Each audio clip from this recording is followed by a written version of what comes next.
Ah, les motos américaines, c'est un peu le grand air, les grands espaces, mais c'est aussi une conduite différente, à la cool, en mode cruising. En bref, une conduite tranquille, quoi. Et ça, c'est tranquille, ça!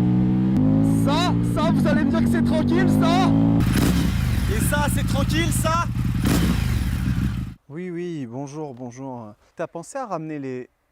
Mais vous êtes déjà de retour, vous? Eh, mais les vacances, c'est pas terminé, hein? Bon, bah, ok.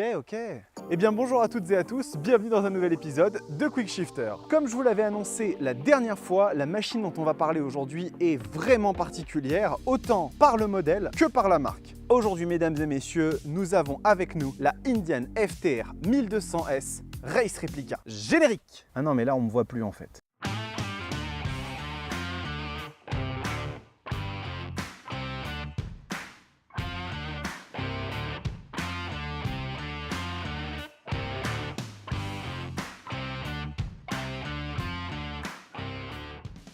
Donc voilà, comme je vous l'avais dit, aujourd'hui on va parler de cette machine un peu particulière, mais surtout de la marque Indian, qui n'est finalement pas si connue que ça pour la plupart des gens. Est-ce que vous saviez déjà à la base que Indian, c'est la plus vieille marque de moto américaine? Et ouais, vous pensiez que c'était Harley Davidson? Bah non, pas du tout. En 1897, un monsieur appelé George Mallory ND ainsi que Oscar Edstrom, oui j'arrivais pas à retenir les noms, crée une entreprise appelée la ND Manufacturing Company, située à Springfield dans le Massachusetts, le Massachusetts, les États-Unis. Et à ce moment-là, l'entreprise connaît un succès fulgurant. À tel point d'ailleurs qu'en 1923, l'entreprise est renommée Indian Motorcycle Company sans le R. Roadsters TV, c'est sans le A. Indian Motorcycle Company, c'est sans le R. C'est un peu pareil. Et en fait, cette entreprise, elle va avoir un succès absolument dingue et fabriquer plus de 85 000 motos pour l'armée américaine pendant la Première et la Seconde Guerre mondiale. Les mecs, ils ont quand même plutôt bien contribué à l'effort de guerre en fait. Donc pendant la première moitié du XXe siècle, Indian a un succès absolument dingue, mais arrivé en 1952, c'est la dèche totale.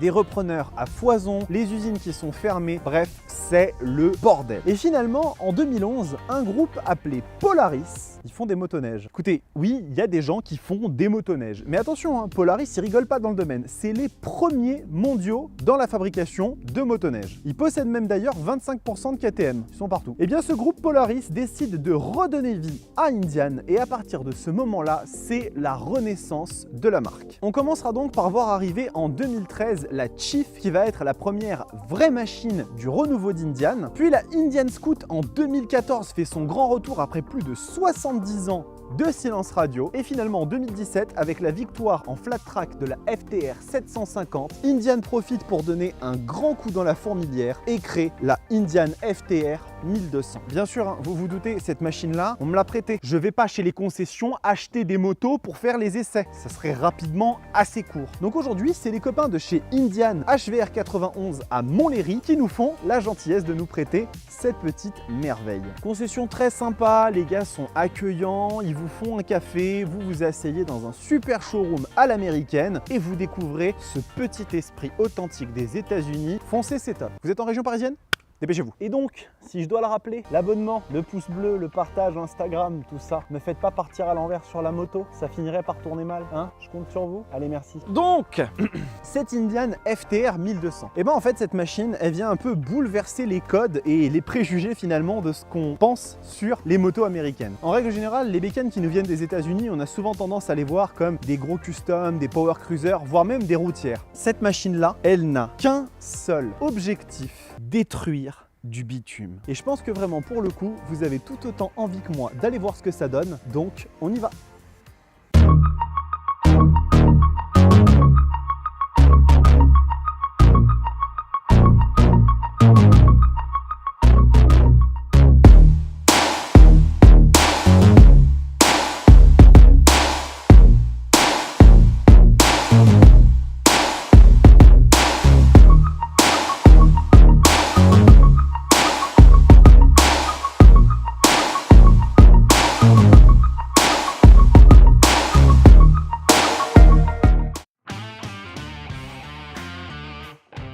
Allez, on est parti pour faire un petit tour en statique de cette superbe Indian FTR 1200S Race Replica. On est ici sur un modèle un petit peu différent des autres, vous allez comprendre tout de suite pourquoi. Mais en l'occurrence, je trouve que déjà on a affaire à quelque chose qui est quand même assez splendide. C'est une machine qui est super bien finie, sur laquelle il y a aucune faute de goût, j'ai bien dit aucune, on parlera des pneus après, vous verrez pour quelle raison est-ce que je suis pas hyper fan de ces derniers, mais en tout cas on est quand même sur une machine sacrément bien finie. Je trouve qu'il y a quelque chose d'assez unique dessus, on a un look un petit peu néo-rétro. Donc pour se parler bien évidemment, pour commencer de la partie centrale, à savoir cet énorme bouilleur, donc un bicylindre de 1204 cm3 qui envoie 123 chevaux. Alors pourquoi 123? Normalement sur la FTR 1200S on est à 120 chevaux, mais grâce à l'adjonction de ces deux charmantes petites flûtes, je crois que c'est ça, on atteint les 123 chevaux et surtout les 11,70 m/kg de couple, soit donc quasiment 12 m/kg de couple dans cette superbe machine. Une très jolie fourche inversée de 43 mm entièrement réglable en amortissement, en précharge, en détente, tout est là, regardez, de la Durit Aviation, c'est d'origine ça, hein, donc c'est vraiment topissime. On a un petit freinage Brembo 4 pistons qui envoie bien comme il faut pour ralentir le véhicule. Et ici, un très joli châssis périmétrique, treillis tubulaire, donc non pas périmétrique, treillis tubulaire, autant pour moi. Quelques petites choses ont été rajoutées comme ces petites protections qui ne sont pas ici d'origine. Bon, ça complémente plutôt bien la machine et je trouve que globalement, on a un véhicule qui est plutôt très joli.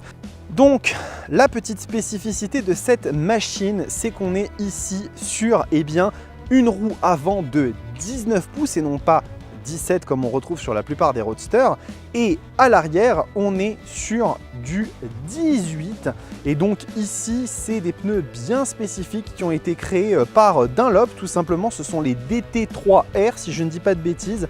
Est-ce que c'est bien ça, les Dunlop DT3R? C'est exactement ça. Donc ce sont des pneus flat track homologués, donc comme vous pouvez le voir, on a des rainures très spécifiques au niveau du profil du pneu. Donc ça en fait ça permet notamment d'accrocher plutôt correctement sur des chemins, mais par contre malheureusement, en tout cas moi c'est ce dont je me suis rendu compte, c'est que c'est pas forcément génial sur des surfaces un peu glissantes. J'ai perdu l'arrière de la machine à 2-3 reprises, donc quand même faire un petit peu gaffe là-dessus. On va bien évidemment aller regarder le petit tableau de bord de la machine qu'on va allumer tout de suite, qui est un joli écran TFT 4,3 pouces. Donc ça c'est vraiment spécifique par contre au modèle 1200S et 1200S Race Replica. La version standard n'a pas ça. Donc c'est une petite mignardise technologique supplémentaire. J'ai laissé le menu en anglais parce que je trouvais ça plus authentique. Vous pardonnerez cette petite excentricité de ma part. Et donc regardez cette jolie instrumentation. Donc on a un écran qui est tactile. Donc on peut vraiment passer d'un affichage à l'autre et on va avoir directement toutes les informations dont on a besoin, la vitesse, le contour, bien évidemment l'autonomie, on a le trip 1, trip 2 ou le total. On va avoir une boussole tout simplement. Alors ça c'est très étonnant, j'ai jamais vu de boussole sur un tableau de bord de moto, mais pourquoi pas après tout, hein, c'est une machine qui est prévue pour les road trips dans l'Amérique sauvage, donc à la limite pourquoi pas. Et là on a quelques indications dont notamment la connexion au téléphone, puisque cette moto permet de se connecter en Bluetooth et donc d'avoir quelques informations supplémentaires au niveau de la gestion de votre musique, de vos appels. Donc tout ça c'est plutôt bien fait. Si on rentre directement dans les menus, on va voir qu'on a l'opportunité de pouvoir aller régler notamment les modes de conduite. On en a 4. Donc le mode pluie, standard, sport et track. Clairement le mode pluie limite énormément la réponse à la poignée de gaz. En mode standard ça commence à être déjà un petit peu plus énervé. En sport on passe vraiment sur quelque chose de vraiment extrêmement immédiat. Et en mode track on peut même désactiver le contrôle de traction et l'ABS. Et là ça devient vraiment la folie. En ce qui concerne les assistances électroniques de cette machine, vous l'avez vu, on a de l'ABS cornering, donc avec une assistance aussi quand on est en courbe. On a du contrôle de traction, du contrôle de wheeling et on va également avoir un petit ABS. Tout ça ensemble permet d'avoir une conduite un petit peu plus dynamique sans se faire trop peur. Alors bien évidemment, je vais vous proposer la pièce de résistance qui est bien évidemment le démarrage du véhicule. On sent le démarreur à la peine pour allumer ces deux gamelles de 600 cm3 et ce son extrêmement grave, extrêmement rauque surtout qui est sublimé bien évidemment par la Krapovic. Écoutez ça.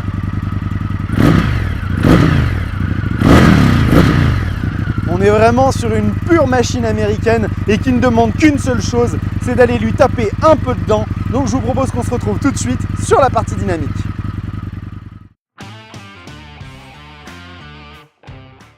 Allez, on commence donc ce tour dynamique de la Indian FTR 1200S Race Replica par la partie ville, hein, et on va voir un petit peu les aspects pratiques de cette très jolie machine américaine. Et la première chose dont on se parle bien évidemment, c'est la position. Cette dernière est un petit peu particulière, je vous l'avoue.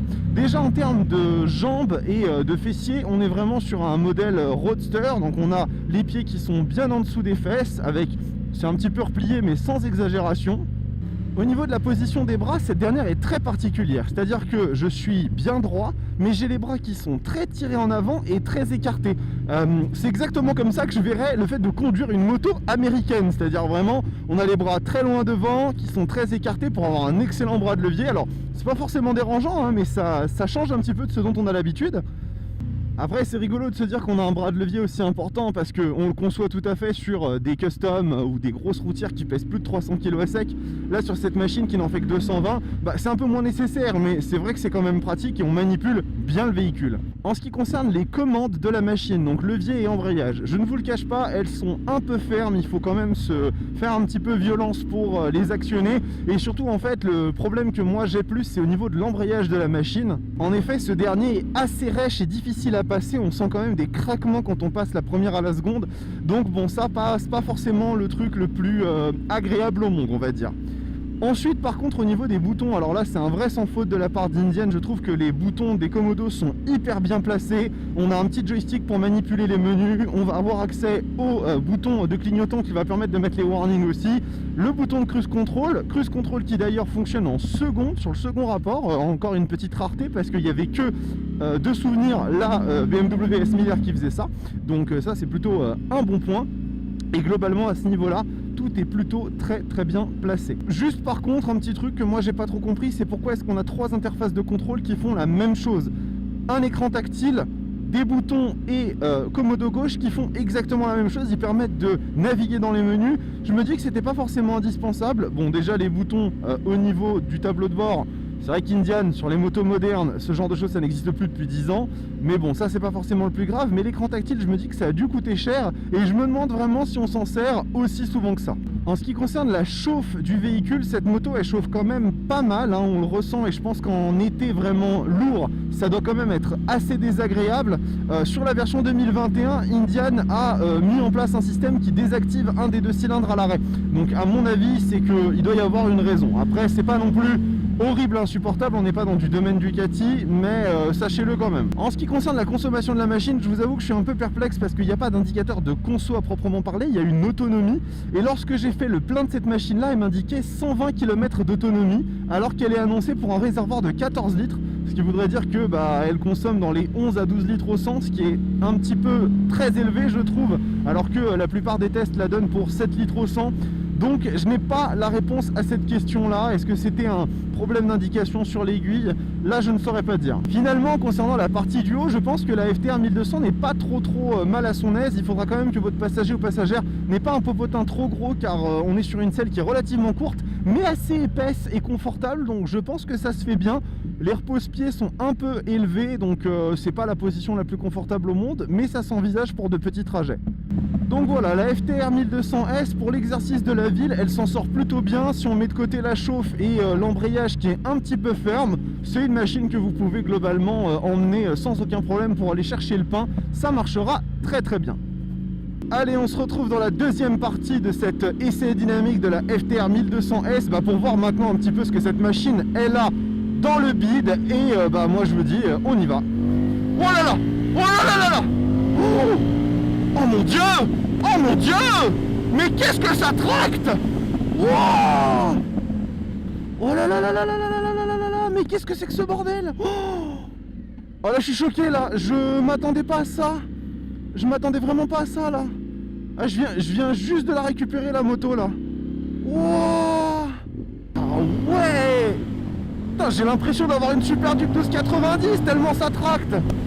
Là on est en mode sport. Wouah, qu'est-ce qu'il envoie le bloc. En plus il a du souffle. Ça s'arrête pas si rapidement que ça, hein. On va quand même jusqu'à 9000 tours minute sur la zone rouge. Wouah, c'est convaincant, hein. Ça, tout ce que je peux vous dire, c'est que vraiment, je suis convaincu. Niveau châssis, bah ça c'est assez impressionnant, hein. 222 kg et pourtant la MMR elle se manipule hyper bien. Elle rentre en courbe avec de la vivacité. Et derrière, mais cet arrachage de bras en bonne et due forme. Wouh, qu'est-ce que ça envoie, bordel! Même à haute vitesse, la machine elle commence pas à trembler, donc l'absence d'un amortisseur de direction est pas forcément si grave que ça. Wow. Wouh. Ah ouais, elle est pas là pour enfiler des perles cette FTR 1200, hein. Clairement pas, hein. Oh, c'est pas mal du tout. Bon, niveau châssis c'est vraiment bien, malgré le fait qu'elle soit bien amortie et que ce soit pas trop emmerdant. Mais franchement, ouais, c'est assez impressionnant quoi. C'est assez impressionnant. Les freins, bah ça marche très bien, c'est du Brembo, c'est dosable, c'est puissant. On est vraiment sur quelque chose qui marche pas mal du tout. J'espère que le soleil ne vous aveugle pas trop parce que là on est sur du matinal. Non, les freins font un travail vraiment tout à fait décent, hein. C'est vraiment du matériel de bonne qualité. En plus on a des Durit Aviation, ce qui parachève un tableau déjà très prometteur et très bon. Ah non, ça au niveau du dynamique, cette Indian FTR 1200S, ça fait vraiment des merveilles. La seule chose, et je vous l'ai dit dans le tour statique, qui m'embête un petit peu plus sur cette moto, c'est la monte de pneus, c'est les jantes en 19-18, ce qui fait que la machine a des pneus flat track Dunlop DT3R qui sont vraiment pour le coup pour moi pas du tout adaptés à une utilisation vraiment sportive sur route, parce que dès lors que vous rétrogradez un peu fort, vous passez sur un tout petit objet glissant, la machine peut perdre l'arrière. Ça m'est arrivé à 2-3 reprises, donc vraiment faire attention à ça. Je regrette un petit peu de ne pas avoir pu essayer la version 2021, mais qu'est-ce que vous voulez que je vous dise, ils avaient tout vendu. La moto elle a trop de succès, donc on va pas non plus se plaindre de ça, mais qui elle du coup est équipée en 17-17 et a des pneus Metzeler qui sont beaucoup plus sportifs. Ça aurait été intéressant. Écoutez, en l'occurrence, l'essai dynamique sur la 1200S, c'est vraiment topissime. Restez bien sur la vidéo, il y a une petite surprise qui vous attend.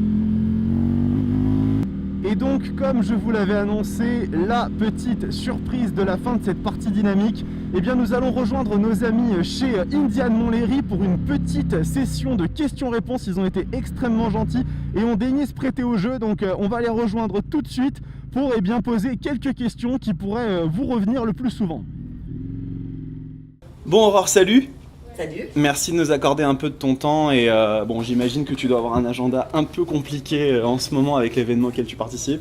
Oui, tout à fait, Marc West, gros événement pour nous encore une fois cette année, la crise sanitaire faisant que on est limité sur le nombre d'événementiels. Ouais.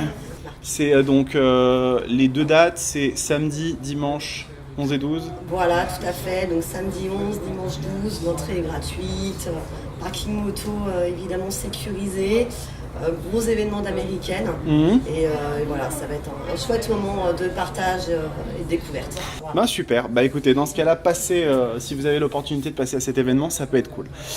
La première question que moi j'ai envie de poser, qui me vient spontanément comme ça, c'est pourquoi la FTR 1200 ? On est sur une marque Indian qui existe depuis 1897, qui est la plus vieille marque de moto américaine et qui, dans toute son histoire, en 120 ans, a majoritairement fait du custom, de la routière. Puis ils arrivent en 2019 avec une bécane complètement maboule, 123 chevaux sur la version Race Replica, 11,7 m de couple, un truc de dingue.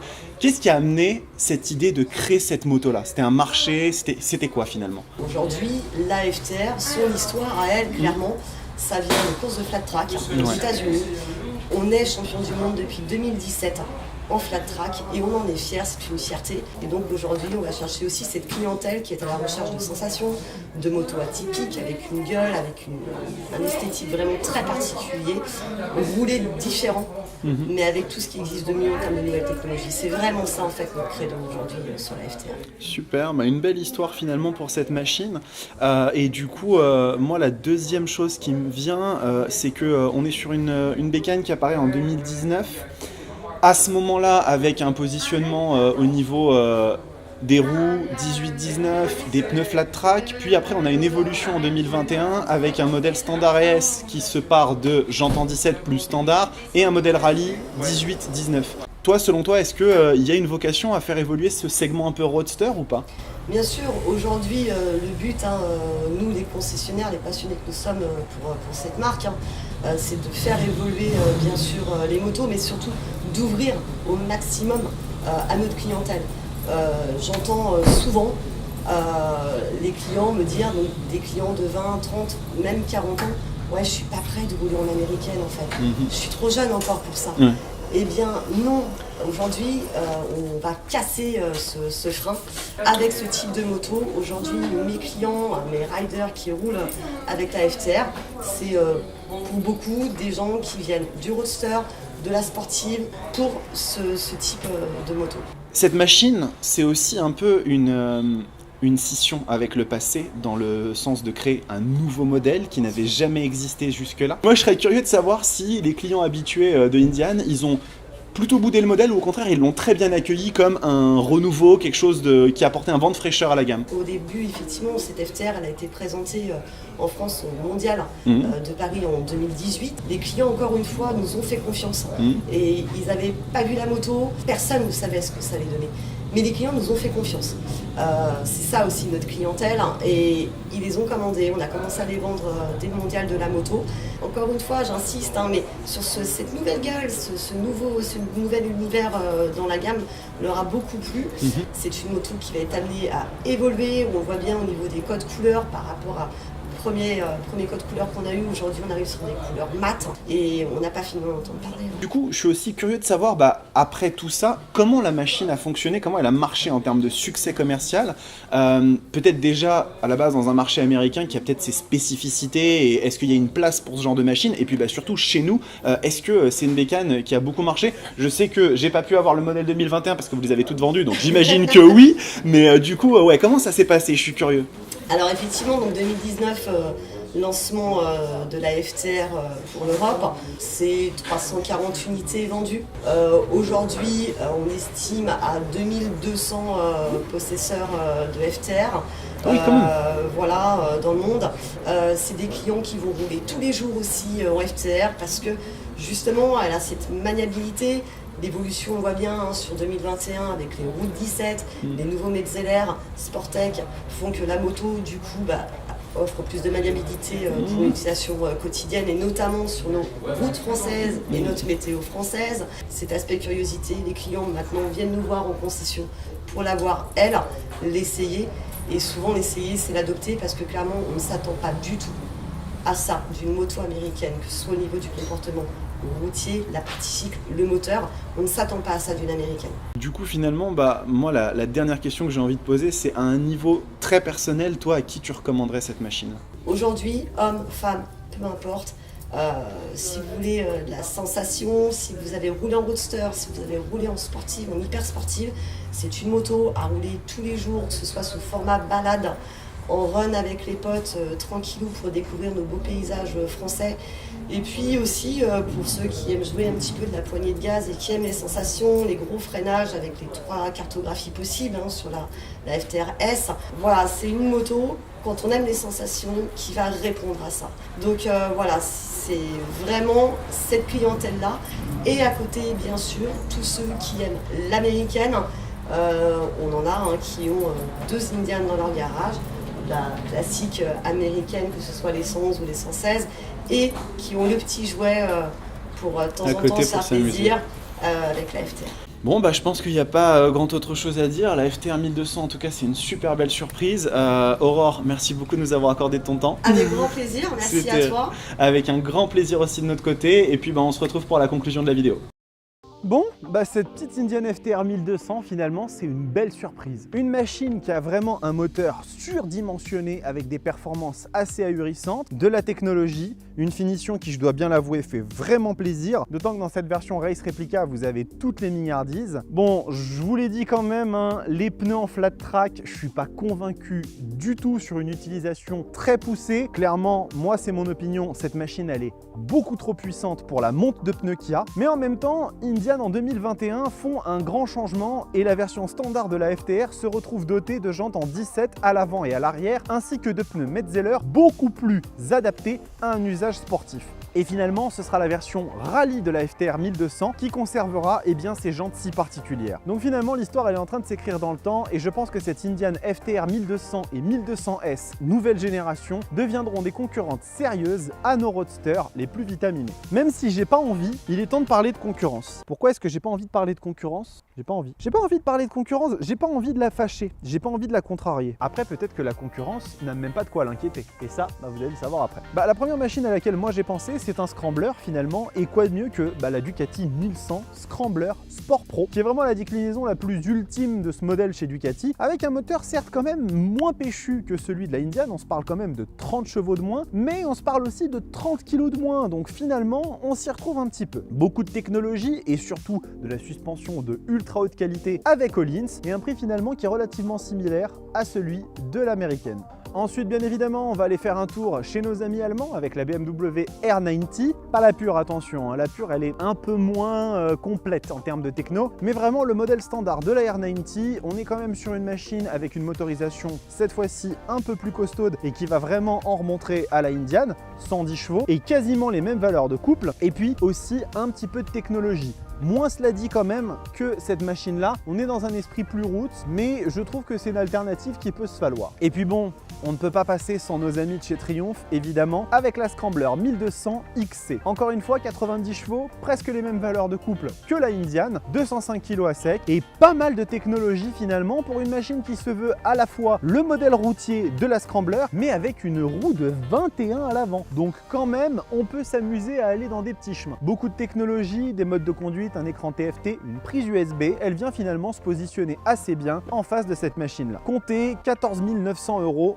pour cette version. Finalement, en ce qui concerne la Indian, on la trouve en version neuve 2021 à 16 900 €. Donc la différence par rapport aux anciennes générations, c'est que la S va intégrer de base maintenant les pots à Krapovic, c'est toujours ça de prix, et par contre un gros changement dans la philosophie du véhicule puisque maintenant on est sur du 17 à l'avant et à l'arrière et des pneus qui deviennent du coup plus routiers que ce qu'on avait avant. En occasion sur le Bon Coin, j'ai trouvé des Ace Race Replica à 11 500 € avec 5000 bornes. Donc clairement, si vous voulez vous faire plaisir, foncez parce qu'il y a de très belles affaires à faire sur cette machine-là. Finalement, cette Indian FTR 1200S, qu'est-ce que j'en pense? C'est une machine qui est vraiment top, qui délivre un esprit de conduite qui est vraiment assez exceptionnel. Je dirais qu'en termes de motorisation, Indian ont vraiment fait un sans faute parce que c'est gras, c'est puissant, ça vend vraiment du rêve. La finition de la machine est irréprochable et les équipements de qualité. La seule chose que je regrette, encore une fois, je vous l'ai dit, c'est les pneus. Mais clairement, si demain je devais, j'en sais rien, acheter une Indian FTR en version 2021, je pense que j'aurais aucun souci avec cette machine-là. Finalement, les États-Unis, ils savent faire des bécanes assez énervées aussi. Cet épisode de Quick Shifter est terminé. Encore une fois, j'espère qu'il vous a plu. N'hésitez pas à m'en parler dans les commentaires, c'est important. Et vous connaissez déjà maintenant la rengaine, l'abonnement, le partage, le pouce bleu. Instagram, c'est vraiment super important parce que vraiment, je mets des photos des nouvelles machines que j'essaye. Donc si vous voulez avoir un petit peu cette